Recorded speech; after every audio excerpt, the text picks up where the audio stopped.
Good evening, class. It's a pleasure to be back today.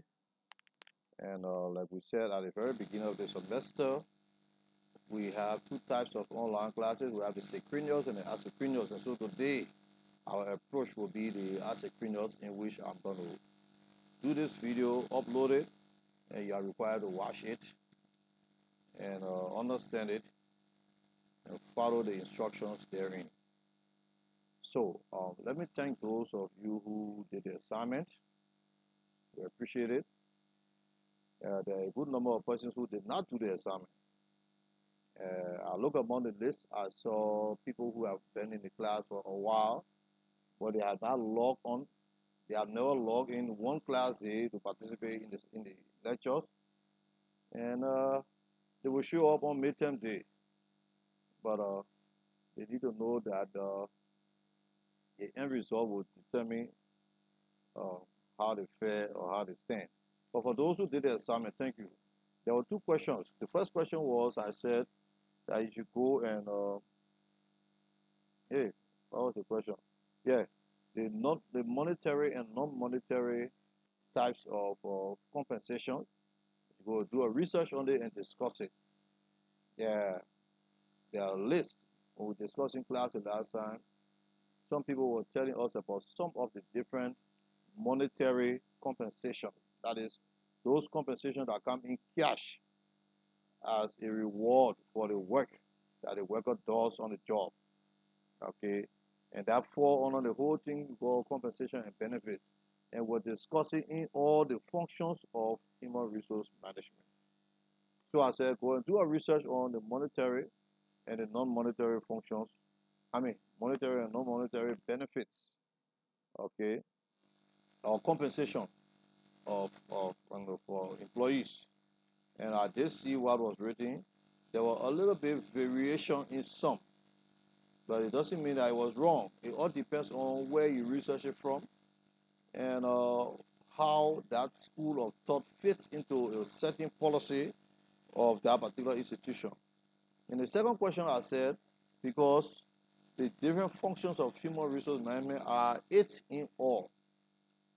In the class the last time we discussed the first five, and the remaining three, I said, go and research it, and in your own words, in one paragraph, write it out to me on how you understand it. And guess what, class? Some people start discussing recruitment selection, which we've already done with, sometimes talking about compensation and benefit and performance management and stuff like that. If you can follow instructions, then you have a fundamental problem. The remaining three functions of human resource management are health and safety, compliance with labor laws, and strategic human resource management. And I appreciate sincerely those persons who discuss it in that light. There were some persons who did not give me one paragraph. They did not give it in their own words. They copy it from Google and other places and handed it to me. There are, however, a few persons who compiled and compacted them into one paragraph that were following the instruction. I really appreciate those persons who do that. They wrote it as they understood it. Being able to write something as you understand it is a critical aspect of learning. And so, thank you to those persons. All right. And for everybody who did it, I think with the exception of Musa, his own did not show. For everybody who did it, they were able to, I responded and provided a grade. All my assignments are over 10 points, so there's nothing like 100 points we're working for. Now, for this evening, I want us to look at the next part of this definition and importance of human resource management, which has to do with the evolution of human resource management. The evolution. When you talk about evolution, the first question here is, what is evolution? It has to do with how something evolved over the years. Evolve means how it changed and improved and developed from one state to another state or from one stage to another stage as the years went by. For example, you look at the typewriter. It started with something they call manual typewriter. That one they used to put the sheet in, they will put a ribbon there, and you tap manually. As you tap in, the wordings are hitting on the sheet through the ribbon, and then the print comes off. If you made a mistake, they have something called correction fluid. You correct it. As the years went by, it transformed into the electric typewriter. The electric typewriter was easier typing, but it was still using a sheet and a ribbon. Then it went into the typesetting machine. And then it transformed, then we had computer. Then computer came in one state, and it began to transform from one state to another state. The first kind of computer, they say it was as big as a room. And then from that, it went to another kind, and then it started to reduce. And then for those who were around and saw computers when it first came in Liberia and other places, it was like a big head TV, the big head television. That's how the computer looked like. All right. They were all white color, and as time went by, it became black and all of that. So computers and other things went through their stages of evolution where they moved from one stage to another. Now, just how things evolve from one stage to another, human resource management also started uh, many years back, and it went through one stage to another to reach to where we are today. And so the next thing there is the evolution of human resource management. There are 4 different stages or 4 different levels. There are 4 different categories I want to talk about quite briefly. The first one is what they call the industrial revolution. The next one is a scientific management. The third is a human relations movement. And the last but not the least is the modern human resource management and strategic HRM. I'm going to elaborate a little bit on each one of them, and I want you to take on the task of doing further research for better understanding. All right. So let's begin with the Industrial Revolution. What is the Industrial Revolution? The Industrial Revolution is a period of major technological and societal shifts. In other words, it was a period in the world where society was moving in terms of technology from one level to another level. It started in the 18th century, and that was the time when they first began to do production and manufacturing. There were no things like manufacturing companies and all of that. And so it started at that time. All right, and it continued up to the 19th century and moved from one stage to another stage. But what is important here is that uh, it was a time when men began to introduce machines and other technology into getting things done. For example, let's assume that they were making cars way back. How they started to make cars, it was the introduction of machinery and all of that. And it moved from one level to another level. New technologies came about, and then not only that, people begin to build cities, become, we call that one urbanization, and then there were economic growth being experienced, and there were social changes and all of that. So they say it actually started in the UK. So the whole industrial revolution is the introduction of machinery and manufacturing in society, in mankind. It was a time now when you have people being brought together and placed into one big building and say, everybody here, you'll be making shoes. Well, you're making the shoes, you're using machinery and all of that. And so it requires a level of management over the human beings. If you're managing the human beings under that industrial revolution, human resource management being applied there. But it shows how people move from one point to the other in the evolution of human resource management. So industrial revolution, in summary, is when the technologies was being introduced into machinery and into different kinds of manufacturing, and men begin to do things on a higher scale. They call it industrialized scale. Okay, where maybe a whole government will spend money behind, a farm or so, and mechanized farming and all of that. So that's the first evolution of the human resource management. The second one is what we call the scientific management. For those of you who've been studying management, you'll find out, you'll remember that the scientific management is something that was developed by a guy called Frederick Taylor.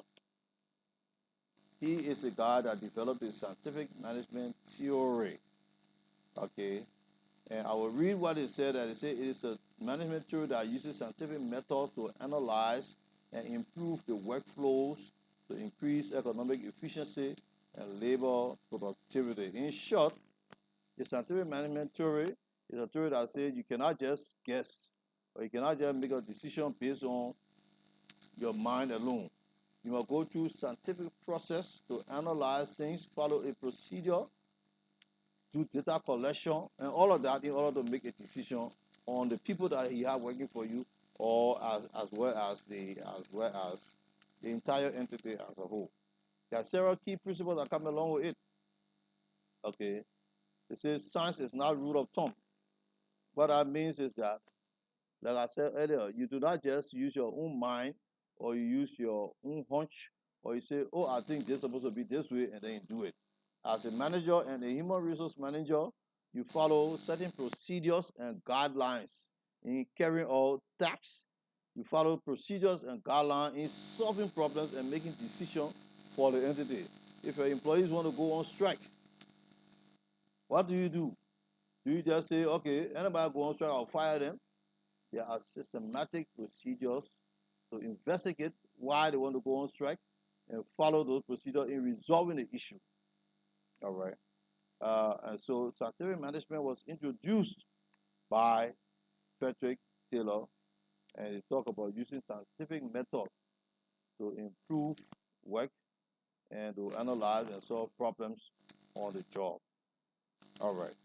That's the second evolution of human resource management. And the third is what we call the human relations movement. And the human relations movement is a little bit similar to the employee relations that we talked about before. Okay, it's a theory that emphasizes the importance of understanding and addressing the social and psychological needs of employees, recognizing that motivated and satisfied workers are more productive. Simple.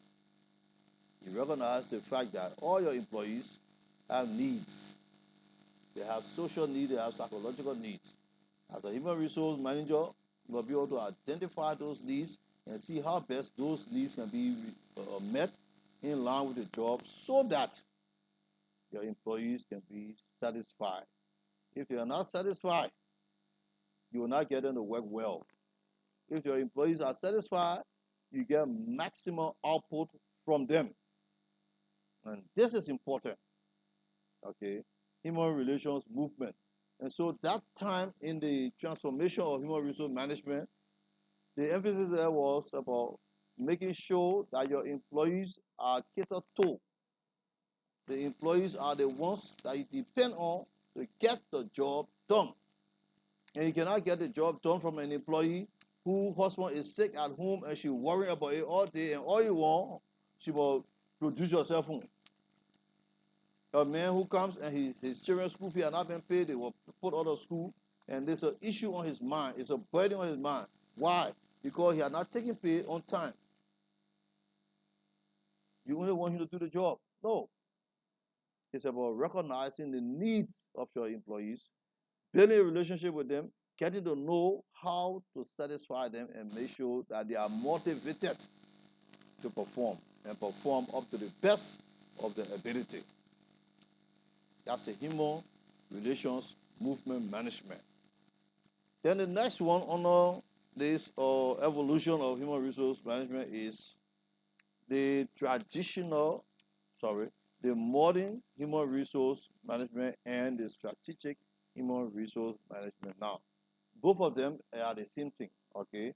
It's all about focusing on managing people within an organization, and the strategic management takes a broader, more long-term and proactive approach, aligning HR policies with overall business strategies to achieve a competitive advantage, while traditional human resource management focuses on the day-to-day operation of the entity. So now let's look at the strategic human resource management. It focuses on the broader picture of the entity. It focuses on the long-term goals of the entity. Where does the school want to be in 5 years to come? Where does AMAU want to be in 10 years from now? AMAU wants to have at least 4 more colleges and improve salary by 20 to 25%. That's the broader and the strategic human resource management. How that happens, it requires planning and developing a plan, strategic plan, to be able to work towards it, to be able to get it to come to realization.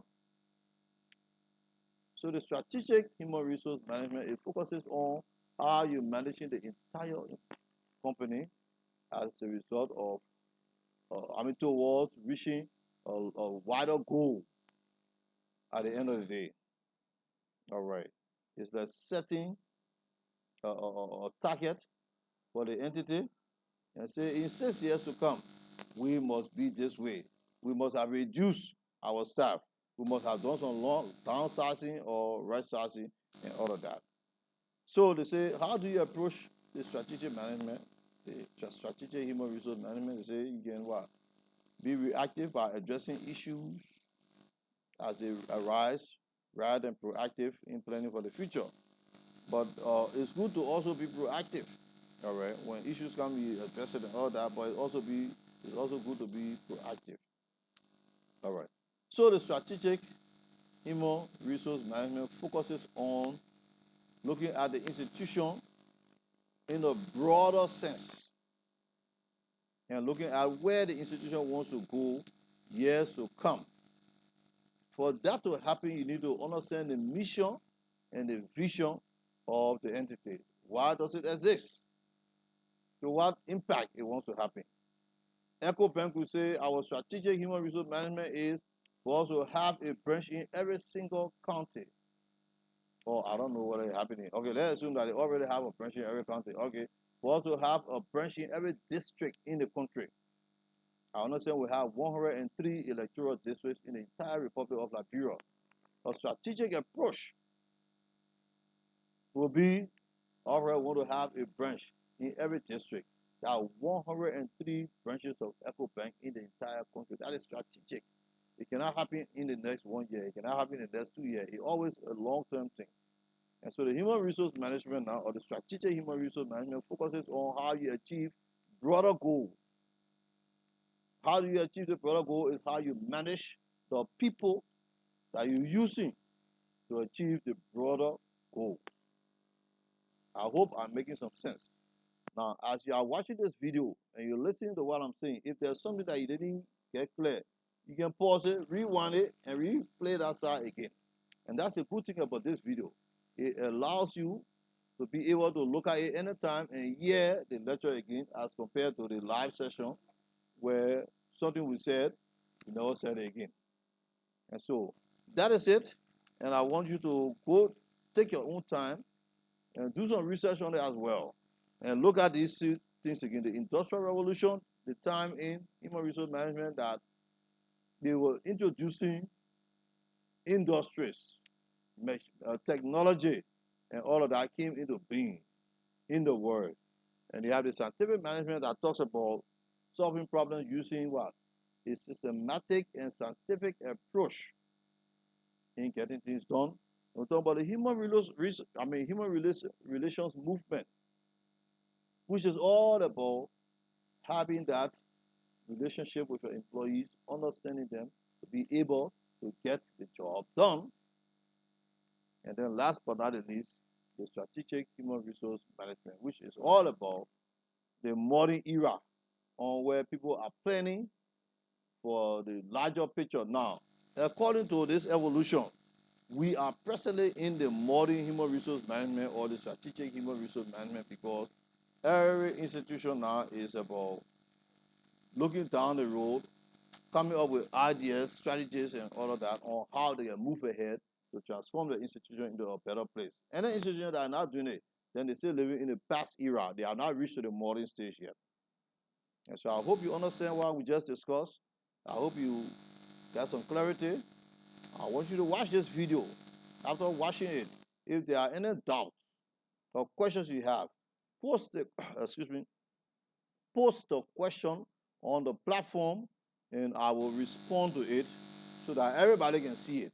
Because when the question, if the question is posted on the platform, then the whole class will see the question, and then I will respond to it, and everybody will see the answer.